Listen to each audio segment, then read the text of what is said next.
WMSC Upper Montclair, and thanks for joining us for our sixth official episode of the fall semester. A new season will await you with more stories, discussions, and realizations. And unfortunately, we're not going to be joined with our usual co-host, Crystal Santos, my fierce friend. But we actually have Morning Buzz producer Ryan Trick with us today, so that's a pleasant surprise. You're stuck with me, Kaya. I know, I can't wait. Sounds so enthusiastic. No, but I don't know if you guys know this, but Ryan has been actually driving me to school every Thursday so I can have the privilege of coming into studio every week. And so Ryan's always here. Ryan's always here supporting me. I'm looking over in the studio. So it's great to have you on for this episode. It's going to be a great one. Yeah, I am very excited. We have a special interview coming up soon, so We do. stay tuned for that. We have some special events too. Yeah, we got up, special which we'll events. be talking about in a little bit here. Yeah, and let's start off with our newscast. Emma Coughlin's here with us today, our news contributor. How are you doing this morning? I am great. How are you, Kaya and Ryan? Doing great. I'm Good. good. I had my tea this morning. Had some bagel Awesome. bites, So Ooh, delicious. yeah, so I'm excited. So Emma, tell us what's going on in the world. All right, here are the latest news updates on 90.3 WMSC Upper Montclair. Following their disastrous debate Tuesday night, both presidential candidates are continuing to criticize each other on the campaign trail as officials and voters are beginning to pose the question of whether or not debates are necessary in the modern era, or if debate rules should be changed. New Jersey state health officials reported 722 new cases yesterday. This is a big spike as only 505 tested positive this past Tuesday. Governor Phil Murphy has reported the three counties with the highest new case counts: Ocean, Monmouth, and Middlesex counties. Russian opposition activist Alexei Navalny has stated that he believes President Putin is responsible for his poisoning. In an interview with the German news magazine, he said, "I assert that Putin is behind this act, and I don't see any other explanation." Russia has continued to deny any involvement in this issue. It is going to be a beautiful day in Montclair today with bright sunny skies and a high of 71 degrees. But there's a chance of some light rain later this evening. So it's going to be a beautiful autumn day, Kaya and Ryan. I am very excited for fall weather. I know we were talking, Kaya and I were talking about this on the drive here. I love fall. Fall is, in my personal opinion, the absolute best season. Wrong. Best weather, food, colors, holidays, everything. No. Fall slaps, dude. I love fall. No, it does not slap. If anything, no. It punches you to the ground. No. All right. It's no. Honestly, the one thing I really despise about fall is that there's this constant change of temperature. Yep. And the fact that we have to constantly wear layers all the time. It just, I don't know. I think it's a waste of time. I'm indecisive in the morning. I have to already pick out like my whole outfit, and now I have to pick out a scarf and a sweater and many more accessories on top of that when I'm trying to get ready in the morning. No, you're nuts. What about the minimalistic life? When you would just throw on a dress and call it a day on a summer beautiful day. Well, I mean, I've never thrown on a dress, Kai. I'm going to be totally honest with you. But I have been known to throw on many layers and jackets and flannels. So I love fall. I'm very excited about the fall. I know what you're saying, though, Kai. It's a lot easier in the summer. You just pick out whatever. Especially a female, Oh, definitely. It's a lot more work. But I got to say that this is actually pretty interesting. We were driving over here, and I didn't know this, but in my fridge, I saw this creamer, right? And I usually put in half and half into my coffee. So we have a pumpkin spice coffee, and I didn't read the label on the new creamer that we got. And it was, I thought it said dairy free, right? Because, almond. No, it was pumpkin spice dairy free. So I had pumpkin spice coffee with pumpkin spice creamer that was not sugar free. It was very, sweet. So I had like double the pumpkin spice this morning, and my throat was like, oh my God, Kaya, what are you doing? For those of you not tuning into Facebook Live or watching this on YouTube, Kaya is turning slightly orange. I think she's turning into a pumpkin right now. No, I am. The fall is flowing through you, Kaya. You can't escape it. I'm on a very big sugar buzz right now. Exactly. No pun intended. Well, Emma, thank you very much for the newscast and keeping us updated with everything.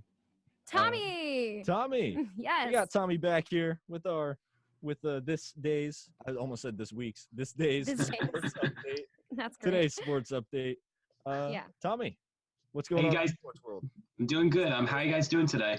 Oh, Doing good. yeah. We're trying to learn more about sports, you know. All right. Yeah. I'm Well, trying I to got become them a all for you. sports fan. It lies in your hands, Tommy. Well, come on in. So, all right. Well, let's get to it. So, going to the NFL, we kick off with today's sportscast as the New York Jets host the Denver Broncos in Week 4 of Thursday Night Football tonight at 8:20 p.m.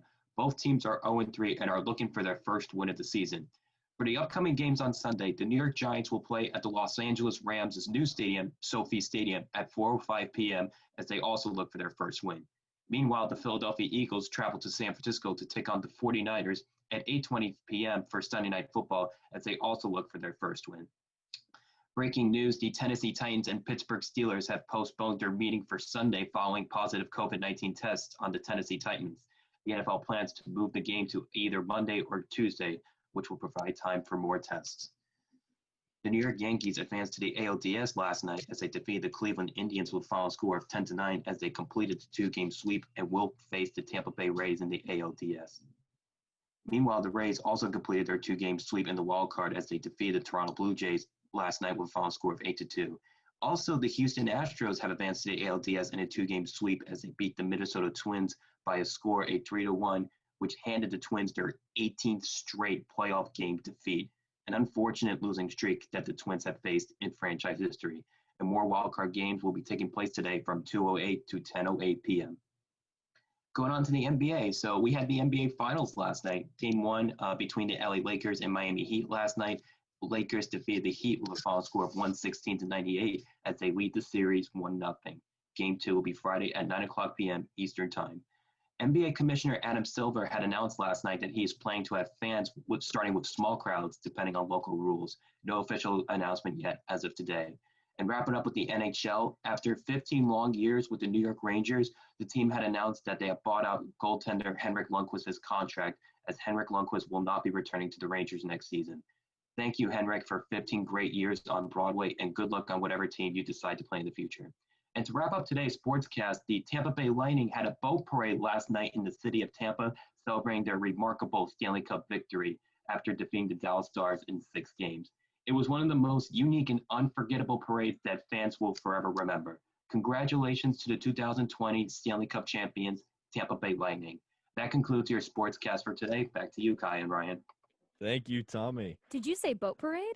Yes, the Tampa Bay Lightning indeed had a boat parade last night. If you guys want to go check out the images, go check it out. Like, I was working last night and I was looking at the image and I was like, that is the sickest and parade I have ever seen. Like, in my years of sports, I have never seen any team host a parade like that. And I don't know if you guys can see the images. Like, look at it. Oh, yeah. Oh, That's wow. Yeah, fantastic. we can totally see it. Yeah, Everyone because- needs a good parade now. And you can see the Stanley Cup being hosted in the middle of the bay. Like, wow. I wish they do that every year. And that's one of the reasons why I was actually rooting for them, because I knew they would have some sort of spectacular parade. And Yeah, that parade actually reminds me of like the California Rose Garden parade too. Uh-huh. So super sweet. Thanks, Tommy. Yeah, thank you, thank Tommy. you guys. I No used problem. I used to live in Tampa, and my dad and I would scalp Tampa Bay Lightning tickets. I remember, so we would go, and I think one time him and I got like box seats or something. Like, we got special seats, Oh wow. just like walking up and scalping some tickets. So I'm, I may not be a huge sports guy, but look, I love going to live events. So it's awesome to see a team that I used to see a lot. With my dad. It's good to see them win. So Good to see that. And I may have never been to Tampa, but that is something that I cannot get over looking at. You know what I mean? The boat parade sounds awesome. Yeah, I would. Yeah, that actually reminds me, because as Ryan was saying that he may not be a huge sports fan, but I am not one as well. But I would do a lot of just like going to live games with my dad all the time, especially the New York Red Bulls. So going to live events, hands down. I'm not sure if you sports fan can agree, but it's so much better than from TV. Than watching the TV. I agree with you TV. completely. No doubt about that. Yeah. Go to live games as many times as you can, guys.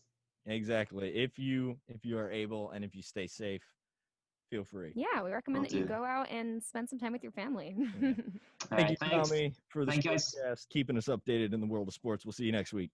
No problem. Have a good week, guys. Bye, guys. Bye-bye.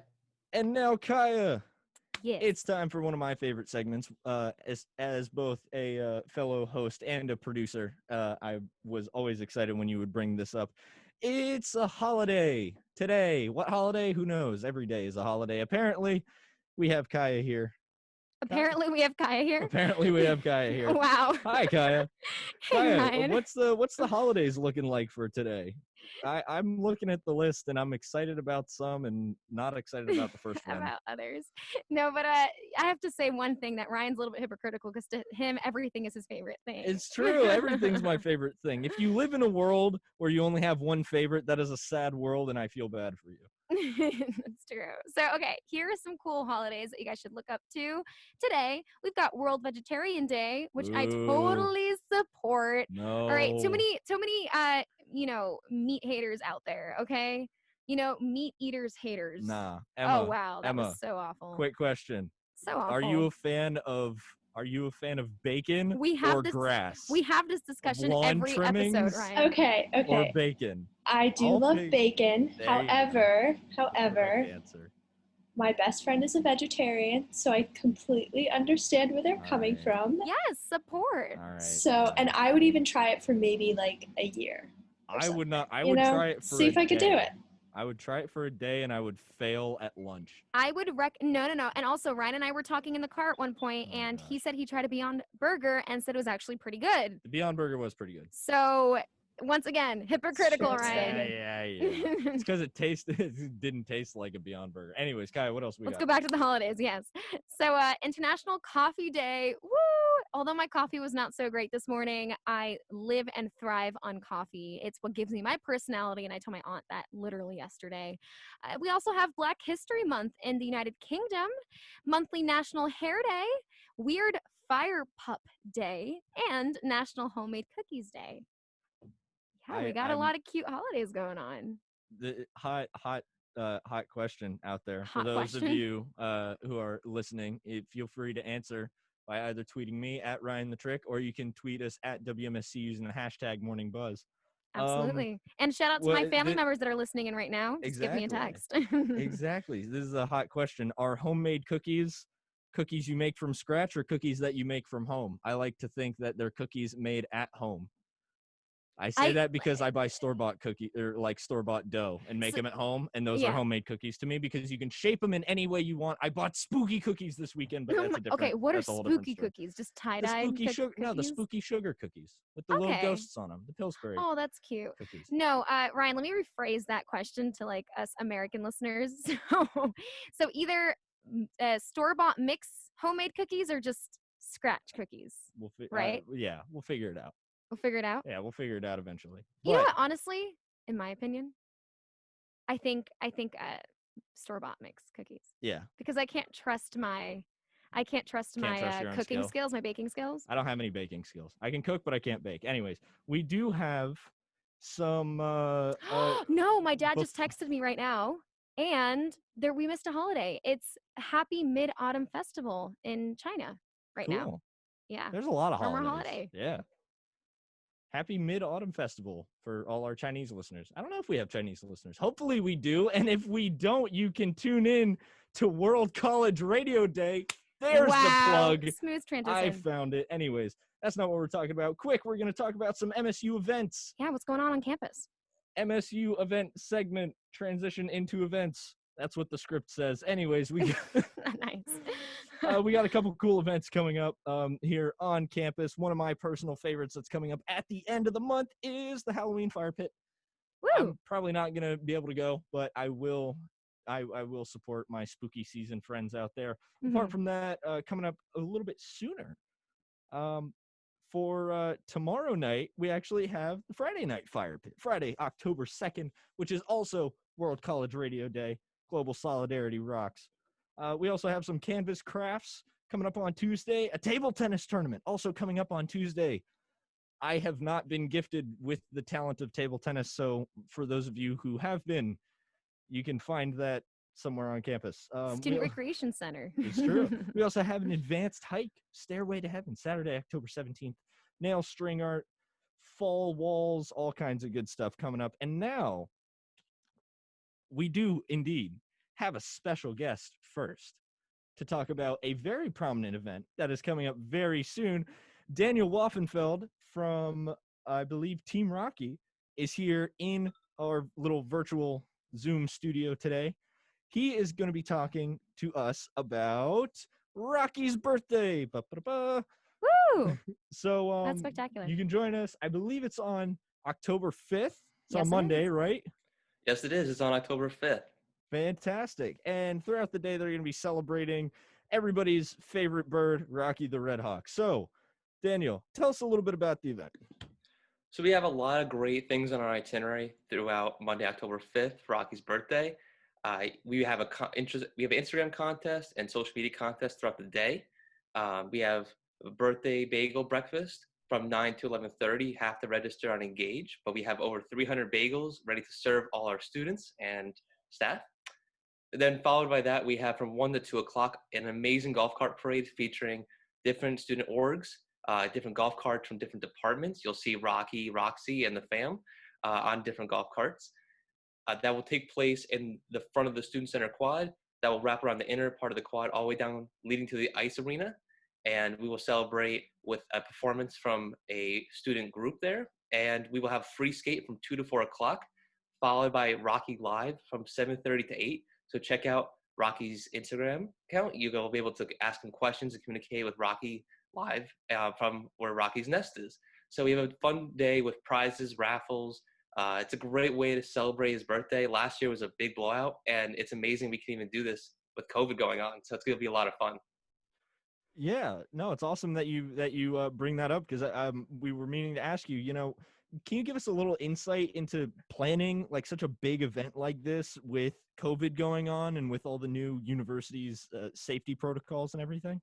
Sure. So I'm the graduate coordinator for Team Rocky. So I'm also a graduate student. My supervisor and manager, Hannah Weiss, she's the one that the two of us kind of split up the work, and we communicated with a lot of different university officials, police department.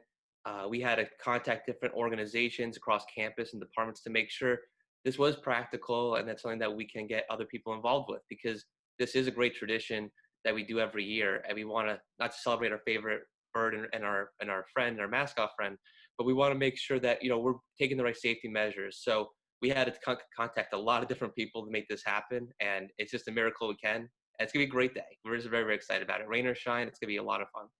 That's awesome. Yeah, and like, what did you find yourself focusing on the most? Like when you were doing this planning for like safety protocols, like what was kind of like the biggest challenge that you faced to just make sure that all students are social distancing and wearing their masks and everyone's staying safe? Right. So I think the biggest thing was social distancing. Everyone is required to wear a mask at all times. But since this parade, we have to go around campus. We want to make sure everyone is not on top of each other. Everyone's spread out across the university. So that way we are still social distancing, following those protocols. But that way we're also, with the bagel breakfast, we want to make sure that we're not going over capacity. We want to make sure that everyone is RSVPing on Engage in advance. So we're not having too many people in one space at a time, especially for inside. I think that was the biggest thing, is we had to make sure everyone was spread out across the university. Yeah, and we love that we can have fun, but we can also stay safe while having fun. And that's a big thing right now, big motto. So, what is something new that you are introducing this year that you haven't done before for this event? So the golf cart parade is something brand new. I don't think we've ever done with any organization across campus. So we're very excited. We're going to have 4 to 5 different golf carts. I think UPD might be lending us their car. They might be driving the parade as well. And having different student orgs be featured. That we're just showing that being inclusive, welcoming, and accepting everyone. So it's something different that we never really tried before. The parade's gonna be a lot of fun. We never tried anything like this before, so hopefully it works out. We're very, very excited and looking forward to it. Yeah, and on a personal note, like, what are you most excited for? Because I know that Team Rocky has been playing super hard and tirelessly to pull together this whole campus-wide event. So, like, personally, what are you most excited for?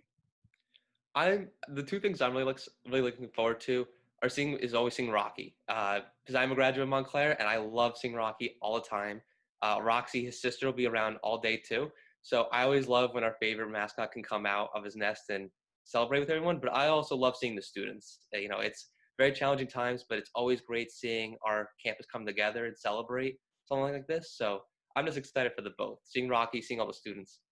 Yeah, and shout out to Rocky and Roxy for showing up to I think it was our WMSC Halloween bake sale. Oh yeah, they show up like everywhere during events and stuff, and we didn't even plan for them to come. I think they were just Cruising like by. cruising around, checking out all the different bake sales, and they came by. So it's always awesome. You're right to see Rocky and Roxy and everybody hanging out around campus. No, and give us a warm hug and just Oh we need yeah, it. We absolutely. love affection. We love our mascot.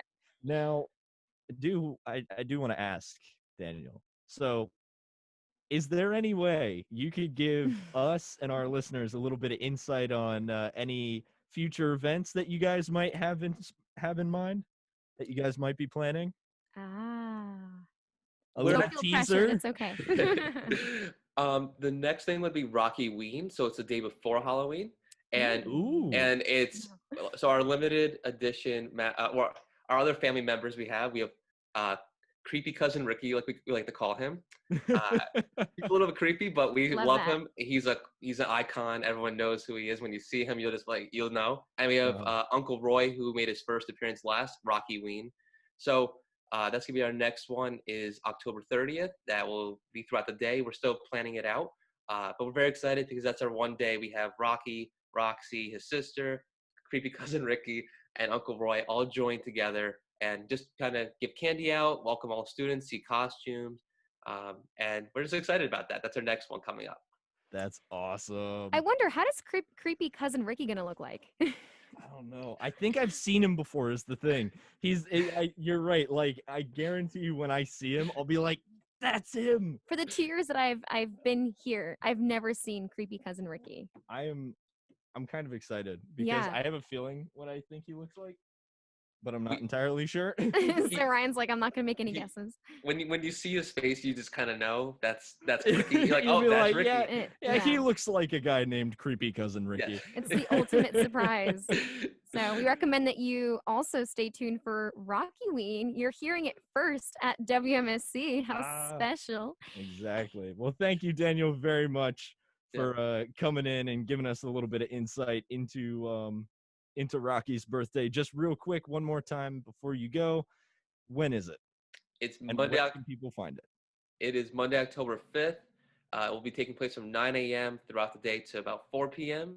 And you can find all the information on Engage. All of it is posted, and you can RSVP on there. You can also check out Rocky's Instagram account because we're going to do a lot of promotion on there too.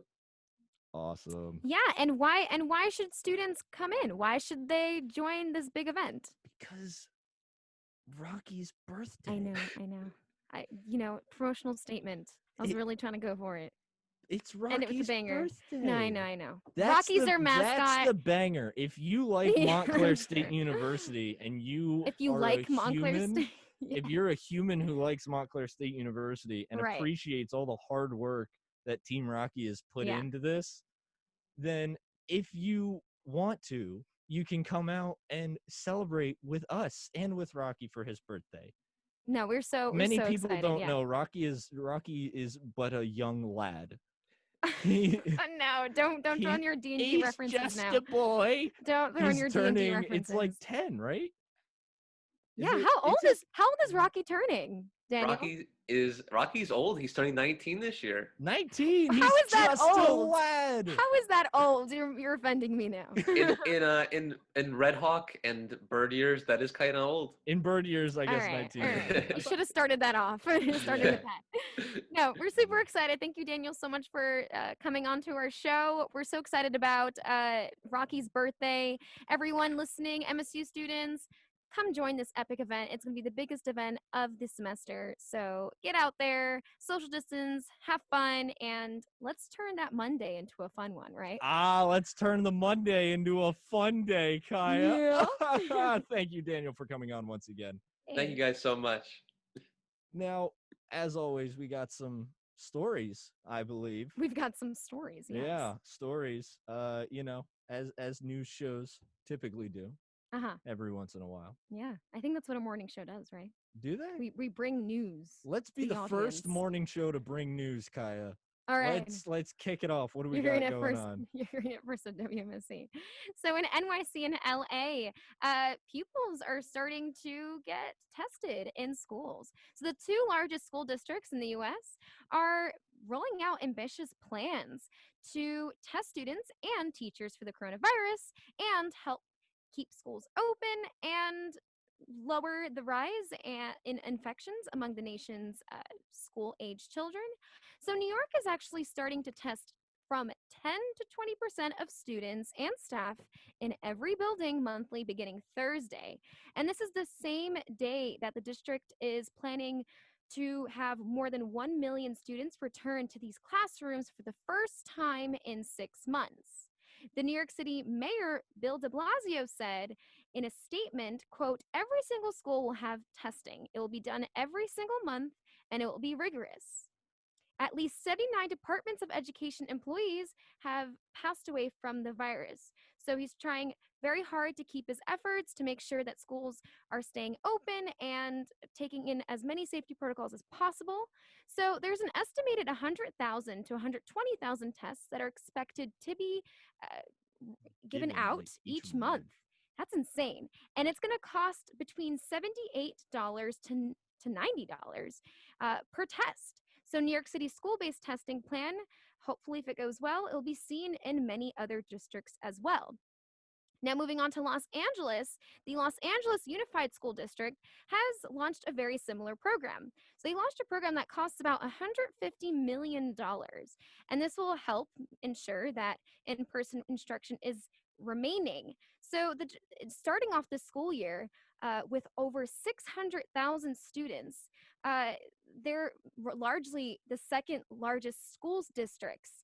And yeah, they're just trying to get these tests in. And some are actually seeing this as a little more rigorous than usual. But considering that the coronavirus struck hard at the elderly early in the pandemic, it is now increasingly affecting American children and teens. And authorities are saying that it's being fueled by school reopenings and other activities. So children of all ages now make up 10% of all U.S. cases, up from 2% in April, according to the American Academy. What? Academy. Academy. Thank you, guys. American Academy of Pediatrics that they reported on Tuesday. So the Center of Disease Control and Prevention said this week that the incidence of COVID-19 in school-age children began rising in early September as many returned to classrooms. And this is why they're emphasizing that social distancing, cleaning, sanitizing, and face coverings are fundamental to reopening plans. However, there is no requirement for universal testing of students and staff. As part of the LAUSD plan announced this month, all students and staff will get an initial baseline test in the upcoming weeks to ensure that incidence of COVID-19 is low. And then there'll be another test that will be administered once they return to school. And this is according to the superintendent, Austin Bettner, if I mispronounce his name, I apologize. And there'll be periodic testing that will continue throughout the entire school year, which is under the collaboration with the U.S. Education Arne Duncan. That also includes the University of California, Los Angeles, Johns Hopkins, Stanford Universities, Microsoft, and other health providers. Arlene, Secretary of United Teachers Los Angeles, said in a quote, pulling off something like this is almost a miraculous undertaking in and of itself because there's so many things that could go wrong, end quote. But what's really encouraging is that there are a lot of partners in this venture. Yeah, it seems that there's, a certain amount of tests that are being administered to students and faculty in one of two of the largest school districts in the country. Brian, what are your thoughts on this? So I did some quick math while you were running through the story, and it looks like with an estimated of 100 to 120,000 tests expected each month, each costing between $78 and $90. If we take the average of all of that for New York City, just each month, that's an average of $9.2 million worth of testing. Yeah, that's insane. For school, just for school-based testing each month. No, and Los Angeles, Unified School District, they're putting in $150 million for their Yeah. testing program. So That this like is just all in all. So if Yeah. we think like, how many months do you go to school a year on average? I would We say say like 10. like 9 or 10 months, right? 10, yeah. So let's say let's call it 10. That's $92 million worth of testing just in New York. So I think something a lot of people are kind of overlooking with testing is just the fact that it is expensive, dude. Oh yeah. Like testing I mean, obviously it's super important. COVID has just racked the US, especially school districts. We keep reporting on that on the buzz here. But I mean, really, it is just getting really expensive. And it Yeah. doesn't help that not only, let's be honest, a lot of these stories that we're seeing, college kids don't exactly have the best reputation right now. Oh, you hear about it all the time on the morning buzz. Yeah, we talk about it all the time. College Yeah. kids going out and partying. As far as I know, nobody here at the station has been doing anything too crazy. But like, it's a shame to just hear stuff like that. Kai's giving me a look. Oh, no looks. There's a look I'm there. blind, so I'm really trying to concentrate on your face. Yeah, sure. No, but you make a really big point. But I feel like the thing that we need to emphasize is that 40% of COVID-19 cases don't exhibit symptoms or very mild symptoms, right? Exactly. So it's just, if we're trying to keep these schools open, and this is obviously I'm speaking from my own opinion and not the opinion of the station itself, but students they're carriers, right? Younger kids, younger adults. We have healthy immune systems. We can fight off the virus easier. We exhibit milder symptoms, from my understanding. And these tests are going to help. Hopefully, it's going to help monitor any of potential cases and ensure that contact tracing is being, administered and stuff like that. So to keep school doors open, because alongside the stories that we've been hearing about college parties, right? We're also hearing stories about how school doors are closing, and a lot of students are staying home, and they don't, thinking about the students that are staying home and are just wish to have that social interaction again, wish to be back into school. I completely agree with you, Kaya. Kaya. Yeah, because it's like, I don't know, from my perspective, from being completely fully online instruction right now, I crave being back in the classroom and just having that one-on-one human interaction with my professor, because I find that I learn better like this, So it's just, I really support the two school districts and how they're really trying to open up the school doors for all these kids and try to give them that human interaction. Yeah. Now for their education. I do think you're right, and I definitely am happy that New York and Los Angeles get to do this, but I can't help thinking about all the school districts who don't have this money, because like you said, Ryan, it's extremely expensive, and I would say the majority of public school districts in this country cannot afford to test their students, which means that they don't have access to in-person learning. So it's super interesting, but it makes me think a lot about all the other kids who aren't in Los Angeles or New York. And that's a really good point. Exactly. Even not even just school districts in, say, poorer areas, but just school districts in just middle and nowhere United States. Heartland, USA. Well, yeah, Heartland, USA. And I say middle of nowhere lovingly. I mean, I have family there, but it's literally they don't have a whole lot of funding in a lot of these school districts out there. Yeah. And especially right now, say you go to the South, we keep seeing stories of the South being hit really hard by COVID.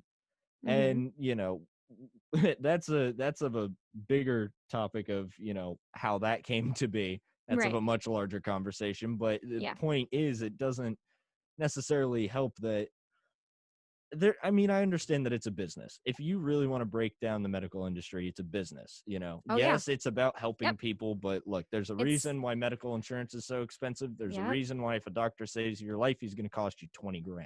Yeah. It's one of the most profitable industries in the US. Yeah. So I understand fully why testing is so expensive. It's because not only does it need to be to continue funding the ability to test, but man, it's just I'm torn. It's a new vaccine. It's new. It's hot. yeah, and all of this Everyone is wants new it. too. Exactly. It's kind of like a new shoe release, right? It's supply and demand. It is supply and So demand. thankfully, it's not as expensive as I honestly thought you were gonna say it was gonna be. I still think it's pretty expensive, It's though. pretty expensive, but I thought honestly it was gonna be over 100 easily, Really? like per test. I was banking on I mean, it if you being look at over our 100. medical bills, I'm sure that's Yeah, exactly what it exactly. says. But yeah. So I don't know. Maybe they got the Costco deal. You buy a bunch of tests and you get them knocked off a couple nice. dollars. That was epic. Maybe. No, but coming from three even students,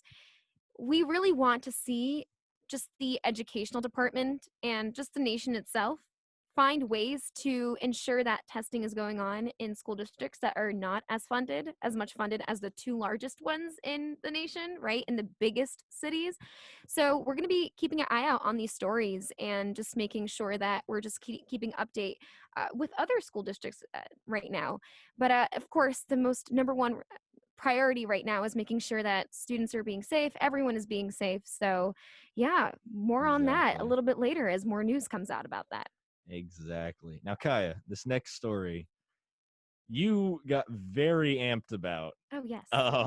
this morning. Mhm. So France is Yar. going to ban the use of wild animals in circuses and marine parks. Yes. In case you are a new listener, welcome. This is the Morning Buzz here on Hey. 90.3 WMSC. And Kaya here is very, very much for animal advocacy and all that kind of stuff, which is yes. good because animals are cute and adorable. And I Yeah. love animals. But man, I got an earful of this story this morning. So I'll get into it and then Kaya, you can go off.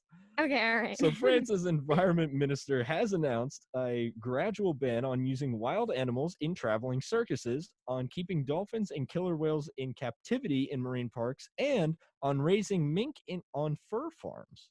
So Barbara Pompili, France's Minister of Ecological Transition, said in a news conference on Tuesday that bears, tigers, lions, elephants, and other wild animals won't be allowed any more in traveling circuses, quote, in the coming years, end quote. In addition, starting immediately, France's 3 marine parks won't be able to bring in nor breed dolphins and killer whales anymore. So, just that, let's kind of break this down bit by bit. I think that's the biggest one right now, the biggest part of the story that we're seeing. So, Kaya, have you ever, so you love, we all love dolphins and whales and whatnot. Yes. Now, I know that you are a huge animal advocacy fan. So I want to hear your opinion on this real quick. All right. And yeah. I'm going to kind of play devil's advocate because I have a point that I want to make here. Okay, sure. So I've just been doing it, kind of all started in middle school. And I'm sure I talked about this in the morning buzz beforehand, but as just you see, especially even in poultry industries and the dairy industry, a lot of animals are being mistreated and they're being put in confined spaces and they're being pumped with antibiotics and stuff. And in terms of like marine parks and just amusement parks and such, it's kind of basically the same thing. They're being put in confined spaces. And I'm not sure if you guys like watched the Blackfish documentary, but it was a great documentary about how orca whales were held captive and mistreated in the SeaWorld amusement park, and how it's just they went through so many devastating just mistreatment and malpractices, and it led to the killing of one of the orca trainers. But of course, a lot of that had to do with the fact that they were just so mentally torn and just really abused that they felt like they needed to have that survival instinct and such. So it's really sad to see that these animals that have, they're pretty intelligent, they have feelings, right? They are used to, and they're kind of bred and biologically to be in the wild, and then they're kind of placed in this superficial environment and they just have no choice, no say, no voice to do that. And it's just really sad because even as a speaking from personal experience, even just going to like the zoo, or I kind of am really sad to say this, but when I was traveling one time, I was on an elephant and I saw like scars in the elephant, and I did a little research after that, and I found out that they were using tasers to tame these elephants and such. You Mhm. know, and it's just really sad to see that it's just, there could be places where animals could not be facing that much mistreatment and just harsh taming practices, but at the same time the reality is that they are. Yeah. And it's just, really sad, and I'm actually really happy that France is coming out with this, because it hopefully spreads a message worldwide to other nations that you could still make profit by having amusement parks, but without the cost of the animal lives. Well, so I do agree with you on that, on the kind of humanity side of it, but at the same time, if you want to look at this economically, we see circuses and zoos and these beautiful marine parks all over the world are a huge, huge part of like tourist income, for these countries and for these places. So tourist attractions, as bad as it is for the animals, you also have to think like, let's maybe take into like the economic impact of this deal. So you kind of go back and forth. We've had hundreds of these conversations here on the Buzz where Mhm. you kind of flip back. You're trying to balance like, wanting to do obviously the right thing Yeah. and the humane thing, but also looking at like the economic impact of stuff. We see this with COVID too. Absolutely. But I kind of, I guess, balancing on both lines. I wish that there was a way to both keep these things open, but also make them much better for the animals so that, like you said, animals aren't meant to be in cages, obviously. No. But I do think that, say, there are open like zoos. What are they called? Like the open air zoos with well, most zoos are open air. Like Safaris. safaris? Yes, safaris. Thank Okay. you. So you see Open like air zoos. open air zoos, you know what I mean? Wow. Yeah. All right. But so it's, I'd like to see maybe They're called sanctuaries, Ryan. they are. Yeah, Yeah. those open, like those, I feel like what you're talking about, like having that balance between And I think that'd be a good still, balance.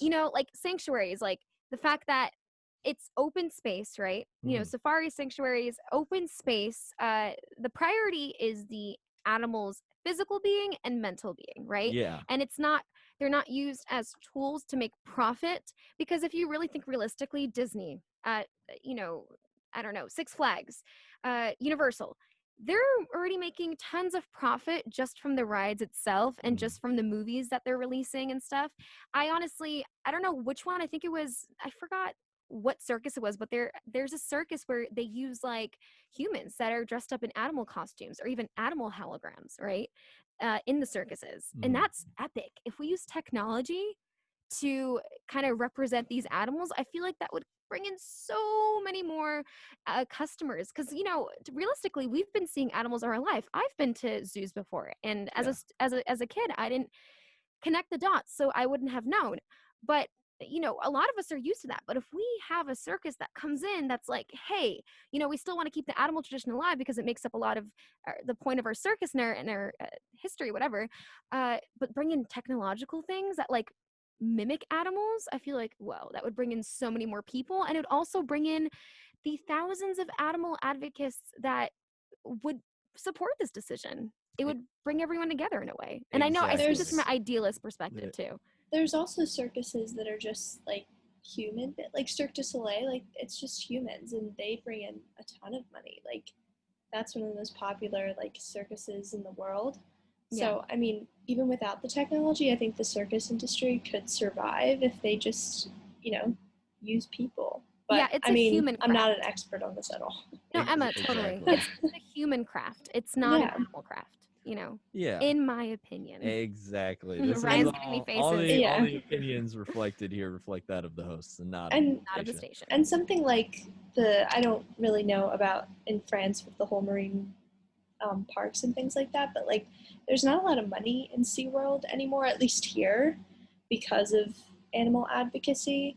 So, I mean, I totally understand what you're saying, Ryan, but I also think like I don't know if it's bringing in that much money anyway. Yeah, because as the animal advocacy, like, woo, words, I'm having a slight Advocacy, stroke. yeah. Advocacy, uh, there's so many, the population of that is growing rapidly. Like last time I went to a circus was it the Barneys? Oh, not Barneys. It was that really popular circus that closed down. Yeah. I You, can't. you guys, it's It's on the top of the escaping tongue, me. right? But yeah. So I went there and I was greeted in Barclay Center with hundreds of anti-circus protesters and animal advocates, uh, and it was such a pleasant feeling seeing that. um the fact that a lot of people are trying to stand by these animals and their rights, because animal rights are, as I say in my opinion out of this nation, animal rights are important too.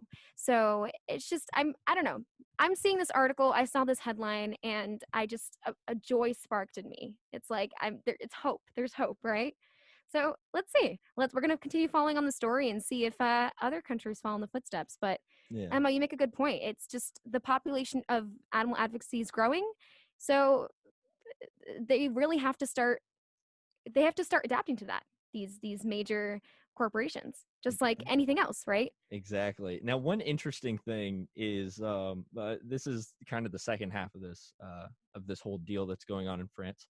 Sure. Is Pompili said that the measures will also bring an end to mink farming, where animals are basically raised for their fur, and Wow. that will be shut down within. They estimate the next 5 years. Mm-hmm. So this, to me, is like major. So for animal advocacy, having like actual fur clothing has been like huge for animal advocates, Yep. for a long time now. Yeah. And again, we go back to like the humanity versus economics part of this. That's actually a major industry in a lot of, not just fashion, but just like home design and just accessories and things like that. So that I'm actually very interested in seeing how that's going to impact the rest of the world's animal advocates, Yeah. because I have a feeling, and this is just me kind of spitballing here, but All right. this is kind of my guess. Roll the ball. The ball. The roll ball. roll the ball. My guess is, if they successfully do shut down mink farming and it doesn't have a major impact, Mm-hmm. or as big of an impact as I think it might, I am guessing that a lot of animal advocates might see that and think, and basically use that as like their shining example. Yeah. Say like, listen, it can be done and not have that bad of an impact. So my guess is, within, like, as this continues to go on, and we'll keep you guys updated here on the Morning Buzz and on WMSC, but my guess is that if this like is as successful as they're hoping it is, then we might actually see some major impacts in the future, Yeah, that's what I've and been see a lot preaching. more animal advocacy stories. On the other hand, Oh, wait. Before you throw that, uh-huh, actually, you know what? I want to hear your other hand first. I was going to say, on the other hand, Yeah. if it has a major negative impact Uh-huh. on that industry, um, then I'd be very interested to Very see where interested. that goes, because a lot of people don't know that like animal products make up a very large, I don't know the portion, but I know it is a very, very large portion of almost everything we use in our Yep. day-to-day lives. Yep. So For instance, crayons. Literally not even food, just like candles, crayons, hair leather, products, hair products, makeup, clothing. literally animal fat, gelatin, just pieces of It's the animal that's crazy. just thrown away into, like, Giblets, if you will. giblets, thank you, go into so many products. Actually, 2 points. Actually, no, 1 point. So in terms of the fur, right, mink farming, in terms of like the fur industry, realistically, a lot of this fur is actually pretty expensive. It's a pretty, real animal fur is pretty expensive. You don't really find that in just, regular department stores like H&M or Century 21 or any kind of like And working class it's always been like that too. It's stores. been Yeah. like a staple of, of, A I wealthy guess, of statement. wealth. Yeah. Yeah. So realistically, the mink farming, it really it really profits and is catered to higher class people, wealthy people, right? It's not really catered to middle class families, working class families, the majority of our nation, right? That make up our country. So, Exactly.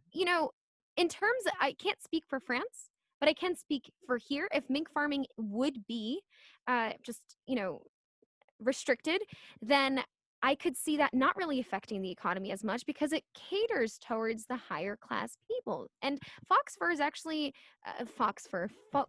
What is it? Faux. Faux fur? Yeah. Yeah, fake fur. Faux. Ooh, faux fur. So Folks. I stop. So faux fur. That's what we're really buying when we see fur clothing. That's what we're really buying. My opinion. It's more of a bigger, profitable industry than animal fur. So I don't know. I'm excited. This is actually a really great article. I was so happy that I saw this. I am fairly interested in seeing where this is going to go. So yeah. No, so this is a great win for animal advocates, even if Yeah, it is there you across go. even if it is across the world. Super happy to see this, and I hope that we see this more. I hope as the coming years come, that we're gonna see more animal lovers, right? We're Hopefully. gonna turn into a global society of animal lovers. Maybe. Hopefully. I don't know. I think there will always be people who are down for, wearing foxes around their necks and whatnot. Well, you see those Ryan, things in movies. but question. So what's up? you've been playing the devil's advocate, right? So let's Little bit, ask you yeah. a question. Okay. What's your personal opinion on this article? My personal opinion is actually exactly what I said. I think it's a Really? very interesting kind of topic. It Okay. is that because I see both sides. I Yeah. see both the animal advocacy and humanity side, but I also see that it is a major industry. So I think it's a Southern speaking in you. Is it? I don't think so. I don't know. Is that because Southern people hunt? Is that are you stereotyping me, Kaya Masiak? No, I've heard about it. I've heard a little bit. Well, I'm I your mean, friend. it's true. So I've heard a little bit about it. I hear you say all these baby back ribs, Oh, listen, I hear all these comments from Ryan about at being my a barbecue. pescatarian, so me? Yeah. Oh, oh, yeah, come because on. Kaya was pescatarian for a hot 2 or 3 Hot weeks. minute? Yeah. No, it was 6 months. It was 6 months before we went to a McDonald's, and Kaya was like, "Yeah, I'm not pescatarian anymore. I'll take a cheeseburger." And I'm like, "There you go." Yeah, because the pandemic hit. Thanks. But no, this is super cool. We're happy to see this. Yeah. Now I'm gonna jump way ahead, Kaya, because we are coming towards the end of the show, and Yes, I gotta nerd out. Oh, I like that. We're jumping way ahead. Annabella Poland sent us this story. Are you ready? Yeah. Are you ready for this? I'm so ready. I don't know if any of you out there have seen Avengers Endgame. Yes, I'm going there. But a scientist in Australia has claimed to have proven that time travel is theoretically possible after solving a logical paradox. Yes! I love that. Anyways, so I have my own opinions on time travel, but we'll get to that in a minute. Sure. So physicists from the University of Queensland used mathematical modeling to reconcile Einstein's theory of general relativity with classical dynamics. So the clash between these two systems is behind a famous flaw with time travel known as the grandfather paradox. Basically, Einstein's theory allows for the possibility of a person using a time loop to travel back in time in order to kill their grandfather. However, classical dynamics dictates that the sequence of events followed by the grandfather's death would culminate in the time traveler not existing in the first place to come back and kill them. Whoa. So the idea is if you go back in time, kill your family member, you will never have existed to go back in time to kill your family member. It becomes a paradox. Whoa, that's true because if you kill your grandfather, then you're out. Exactly. So what happens then to you? Don't exist. Well, that's been the paradox, and that's been one of the reasons why time travel on a just purely, not even science fiction, just purely scientific and mathematical level has always been a puzzle for people. Mm-hmm. So he actually says, quote, "As physicists, we want to understand the universe's most basic underlying laws, and for years I've puzzled on how the science of dynamics can square with Einstein's predictions." This is coming from Germain Tovar, who led the research. He asked the question simply, quote, is time travel mathematically possible? Wow. So further calculations, Mr. Tobar and Dr. Costa, hey, Dr. Costa, I wonder if he's related to Philippe, probably not. Wow, you had to. Use the coronavirus pandemic as a model for working out whether the two theories could coexist. So they basically imagine it like this. They imagined a time traveler attempting to go back and prevent patient zero from being infected with COVID-19. And now Einstein's theory allows for the possibility of time travel, but the science of dynamics would mean that the fundamental sequence of events could not be interfered with. Basically, the idea is if the time traveler succeeded in preventing the virus from spreading, then it would eliminate the reason they went back to invent time travel in the first place. What? Yeah. So if you think about it, if the reason they invented time travel was to stop COVID from happening, Yeah. and they successfully stopped COVID from happening, Mm-hmm. then in the continuing timeline, they never would have wanted to invented time travel because COVID never happened in the first place. That's true. Yeah. So That they is so true. basically used this as a basis for their math. Yeah, that's Now, insane. the University of Queensland physicist, Dr. Fabio Costa, who supervised the research, basically said the math checks out and the results are the stuff of science fiction. Yeah, this is insane. I honestly, the fact that science and math, based off of Einstein's theory and Dr. Fabio Costa saying that this is possible, is completely insane. However, from my personal opinion, I feel like time travel should be only restricted to scientists and people responsibly use it, because as you said, people can go back in time and kill their lineage, right? And mess with history, and then like how many movies have you seen, like Back to the Future? You know what I mean? Where like they go all back kinds of crazy. where it's like, what's the old doctor? I forgot what it is. Marty's sidekick. He says, no, don't do this, don't do that, don't talk to your don't talk to your son, don't do this, like, right? Yeah. Just you're here All to kinds do of what you crazy need stuff. to do. Don't touch anything else, because if you do, then it literally messes up the future. So Yeah. I feel like if it were to be true, and even if they're testing it out right now and they're sending spies into it and such, sending spies into like, the past. like, you know, I'm not gonna go with that, but no, imagine, like, if you're going back to the 1940s, then you need to dress up in the 1940s get up, you know what I mean? And go back and then kind of exhibit that accent and try to get into character. Whoa, what if they're hiring acting scientists? You know what I mean? Like scientists that had an acting background, because you need an acting background, right? You know what I mean? No, I'm totally Emma, joking right now. Emma, do you know any scientists that are failed theater kids? I know. Probably one day, but not One right day, now. you know. One day I probably will, but not right now. Yeah. I have to say I'm not completely convinced, only because I don't see us physically going into the past. I mean, like, I think it's fine to, like, I can maybe see us, like, seeing it. I don't know how you would see it, but, like, scientifically, that makes more sense to me than physically going there. No, that's fair. Yeah. But And that's also something that a lot of people have that scientists have talked about, is just the ability to, like, hey, what if we could literally look back into the past? But then you get into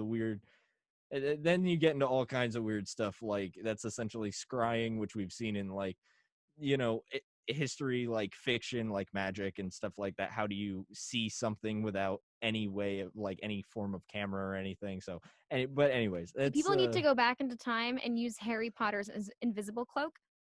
Yeah. That's it. Sure. That's about it. Literally That's just turn the answer. invisible. That's the answer to time travel.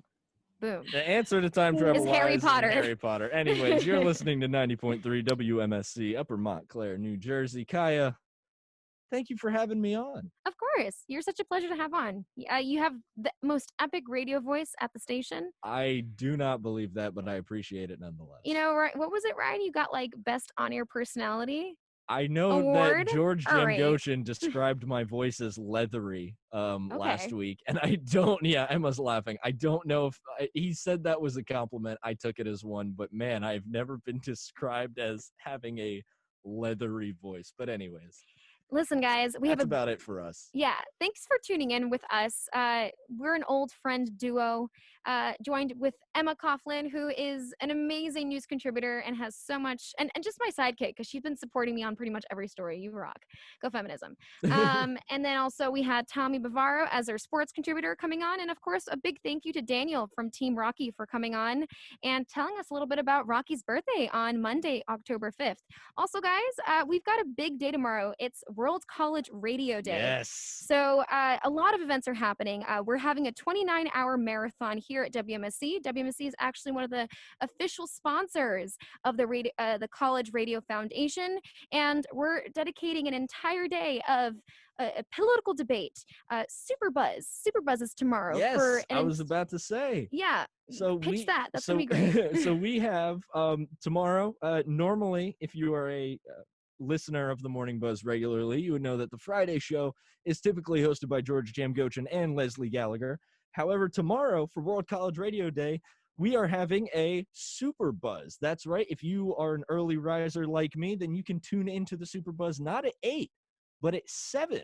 So we're doing a 7 to 9 show. 2 hours, 10 hosts. 2 hours, almost 10 hosts. We're gonna have pretty much at least one person representing each day of the week. It's going to be an insanely awesome show. I'm super excited for it. And we have a little special kind of some pre-produced content as well that will be airing tomorrow. So be sure to stay tuned if you're a fan of the Buzz.